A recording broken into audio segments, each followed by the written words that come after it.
అండి ఈ beautiful hangings ఎలా కుట్టుకోవాలో చెప్తాను. వీడియోని ఎక్కడ స్కిప్ చేయకండి. దీనికి మనకి 2 రకాల క్లాత్లు ఉండాలి. అయితే మొత్తానికి 4 పీసులు ఉండాలండి. ఒక హ్యాంగింగ్స్ 4, 2 హ్యాంగింగ్స్‌కి మొత్తానికి 8. నేనైతే 3.5 వెడల్పు, 3.5 పొడుగుతోటి 2 పీసులు తీసుకున్నాను. ఇలా వీడియోలో చూపించినట్టు ఫస్ట్ వచ్చేసి డై ఉన్న కలర్ ఉంది చూసారా ఫ్యాబ్రిక్, అది వచ్చేసి సగానికి సమోసా షేప్‌లో ఫోల్డ్ చేశాను. ఇలా వీడియోలో చూపించినట్టు.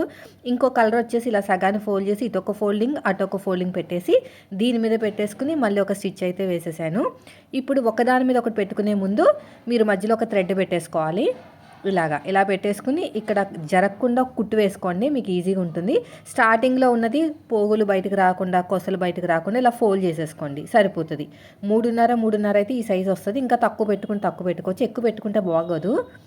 ఇప్పుడు ఓపెన్ చేసేసుకుంటే మనకి బ్యూటిఫుల్ హ్యాంగింగ్స్ అయితే రెడీ అయిపోతాయి. డబుల్ కలర్తో అయితే బాగుంటుంది, సింగిల్ కలర్ అయినా పర్లేదులేండి.